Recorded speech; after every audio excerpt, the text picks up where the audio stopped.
જય શ્રી કૃષ્ણ મિત્રો. ગરુડ પુરાણમાં ભગવાન શ્રી કૃષ્ણએ ગરુડજીને મૃત્યુના 1 કલાક પહેલા મળતા સંકેતો વિશે જણાવ્યું છે. જ્યારે મૃત્યુ માણસની નજીક આવે છે ત્યારે તેને કુદરત તરફથી વિચિત્ર સંકેતો મળે છે. જો આ વસ્તુઓ અચાનક દેખાવા લાગે તો તેણે સમજી લેવું કે તેનું મૃત્યુ થોડી વારમાં જ થવાનું છે. ઘણા લોકો આ ચિહ્નોને અવગણતા હોય છે અને કેટલાક લોકો એવા હોય છે જે આ ચિહ્નોને સમજી શકતા નથી અને મૃત્યુને ભેટે છે. આ ચિહ્નો મનુષ્યને જોવા મળે તો વ્યક્તિએ તેના જીવનની અંતિમ ક્ષણોમાં ભગવાનનું સ્મરણ કરવું જોઈએ, જેથી તેને નરકની સજા ભોગવવી ન પડે.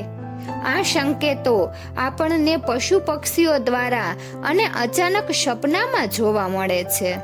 આવો જાણીએ મૃત્યુના કયા રહસ્યો ભગવાન શ્રી કૃષ્ણ દ્વારા જણાવવામાં આવ્યા હતા.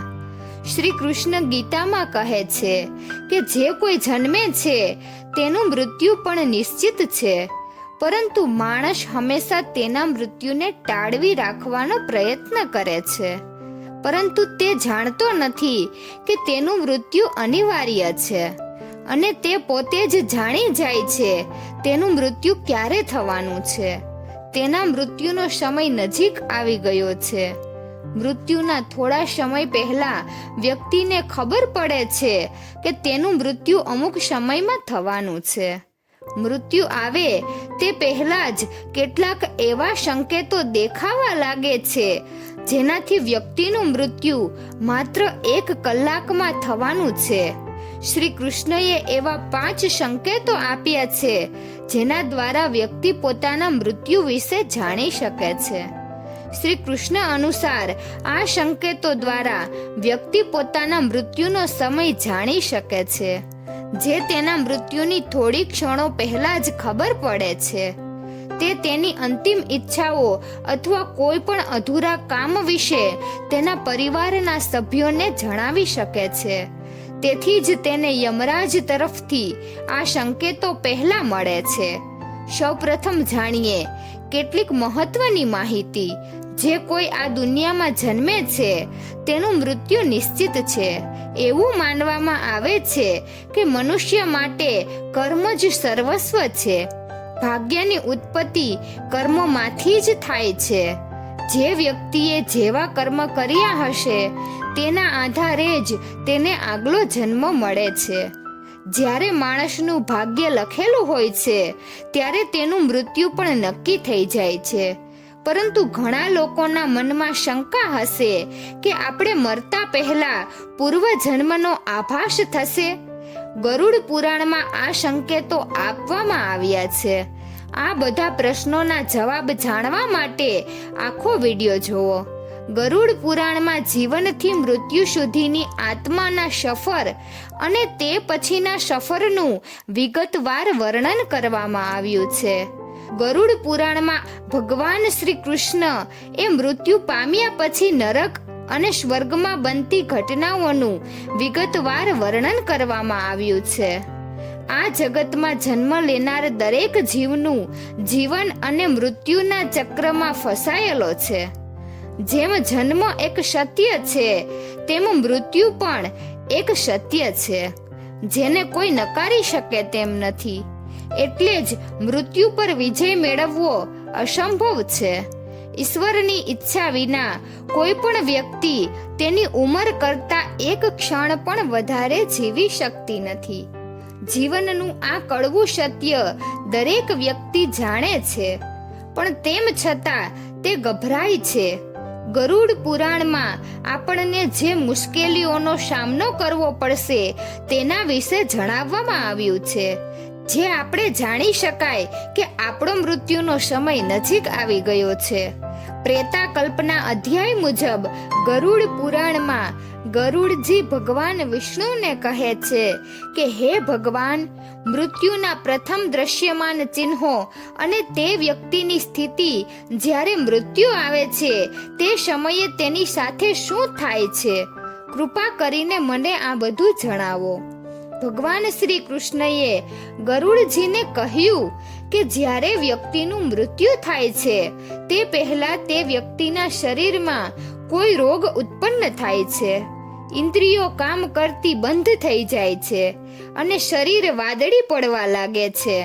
આવા વ્યક્તિને તે સમયે ખૂબ જ પીડા થાય છે અને અંતે યમદૂત તેની પાસે આવીને ઊભા રહે છે.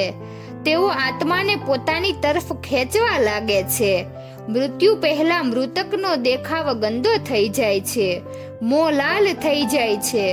જેઓ અજ્ઞાન અને મૂંઝવણનો ઉપદેશ આપે છે તેઓ મૃત્યુના અંધકારમાં ફસાઈ જાય છે. જે લોકો અસત્ય બોલે છે, વિશ્વાસઘાત કરે છે અને વડીલોની ટીકા કરે છે, આવા લોકોનું મૃત્યુ ખૂબ જ પીડાદાયક હોય છે. આ વ્યક્તિની આત્માને યમદૂત ખૂબ પીડા આપીને લઈ જાય છે. તેમને યમદૂતો લાકડીઓ વડે માર્યા બાદ લઈ જાય છે. પોતાની રક્ષા માટે તે પોતાના માતા પિતા અને પુત્રને યાદ કરીને જોર જોરથી રડવા લાગે છે. તે સમયે પ્રયાસ કરવા છતાં પણ જીવના ગળામાંથી એક પણ શબ્દ સ્પષ્ટ નીકળતો નથી. તેના શ્વાસોશ્વાસ વધે છે અને તેનું મોઢું સુકાવા લાગે છે. ત્યારબાદ દુઃખના નશામાં તે પોતાના શરીરનો ત્યાગ કરે છે અને બધા માટે દ્વેષી બની જાય છે. આત્માને શરીરમાંથી દૂર કર્યા પછી યમદૂતો દક્ષિણ તરફ પ્રયાણ કરે છે. યમદૂતો આત્માને ગુનેગારની જેમ યમલોક તરફ લઈ જાય છે. આ સિવાય જેઓ જૂઠું બોલતા નથી, જેઓ પ્રેમનો ભંગ નથી કરતા અને ભક્તિ કરતા હોય છે, તેઓ સુખેથી મૃત્યુ પામે છે. હવે આપણે જાણીએ કે મૃત્યુ પહેલા આપણને કયા સંકેતો મળે છે. પેલું છે, મૃત્યુ પહેલા રહસ્યમય દરવાજો દેખાવાનો સંકેત છે. ગરુડ પુરાણ અનુસાર જ્યારે મૃત્યુનો સમય નજીક આવે છે ત્યારે વ્યક્તિને સપનામાં રહસ્યમય દરવાજા દેખાવા લાગે છે. કેટલાક લોકોને દરવાજામાંથી જ્વાળાઓ આવતી દેખાય છે તો કેટલાક લોકોને દિવ્ય પ્રકાશ દેખાય છે.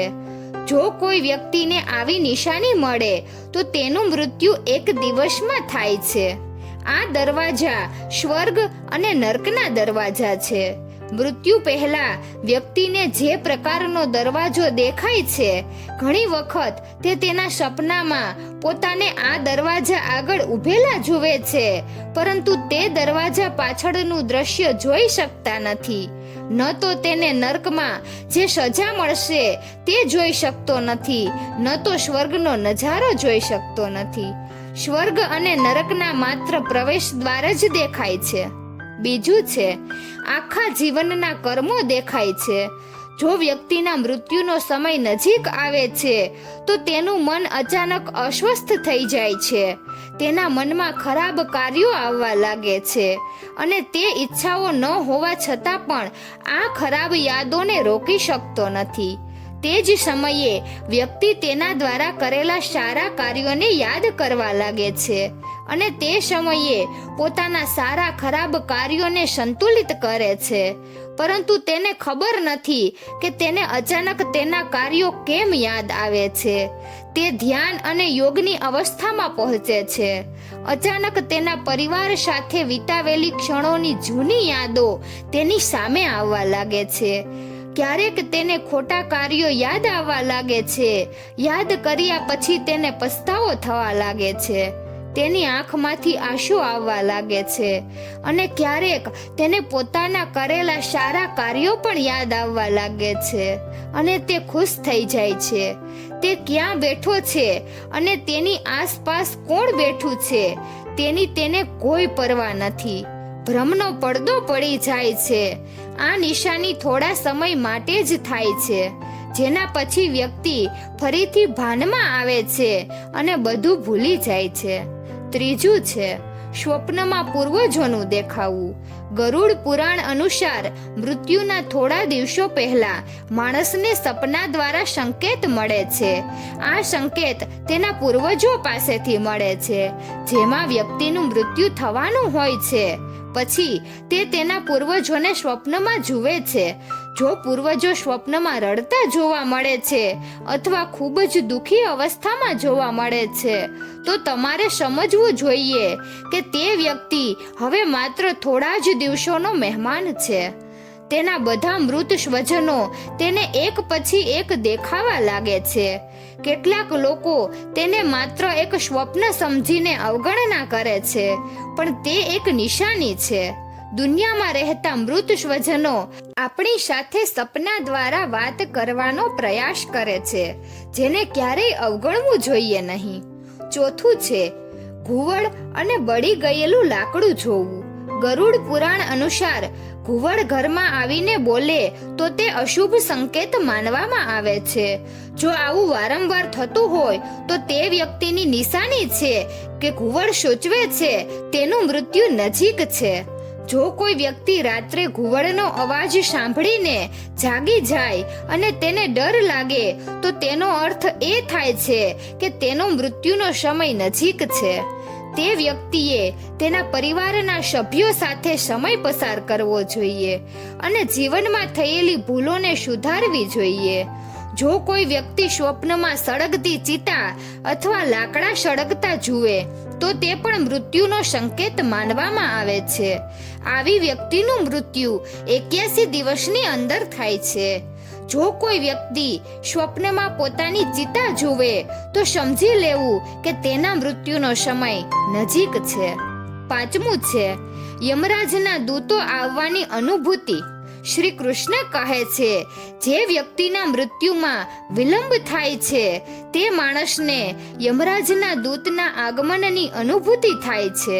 તેને લાગે છે કે તેની નજીક કોઈ નકારાત્મક શક્તિ હાજર છે જે તેને ખેંચી રહી છે. પરંતુ જ્યારે તેના મૃત્યુ માટે માત્ર 21 સેકન્ડ બાકી હોય છે ત્યારે તેને અચાનક યમરાજના દૂતોને તેની સામે ઊભેલા જુએ છે, જેને જોઈને અચાનક તેનું માનસિક સંતુલન ગુમાવી બેસે છે અને સ્તબ્ધ થઈ જાય છે. યમરાજના દૂતોને જોઈને તે માણસ ડરી જાય છે, પણ તે સમયે તે કંઈ બોલી શકતો નથી. તે રડવા લાગે છે, પરંતુ હજુ પણ તેના પરિવારના સભ્યો સમજી શકતા નથી કે તે શા માટે રડે છે અને તે પછી તરત જ તે મૃત્યુ પામે છે. જ્યારે વ્યક્તિના મૃત્યુનો સમય નજીક આવે છે ત્યારે તે આ 5 સંકેતો જુએ છે. વ્યક્તિએ તેની અંતિમ ક્ષણોમાં ફક્ત ભગવાનનું ધ્યાન કરવું જોઈએ અને દાન કરવું જોઈએ, જેથી કરીને તેને મૃત્યુ પછી નરકમાં જવું ન પડે. મિત્રો, જો આ માહિતી તમને પસંદ આવી હોય તો જરૂરથી કમેન્ટ કરજો અને જો સારી લાગી હોય તો વિડીયોને લાઈક અને શેર કરજો અને અમારી ચેનલને સબસ્ક્રાઇબ કરજો. વિડીયો અંત સુધી જોવા બદલ ખૂબ ખૂબ આભાર.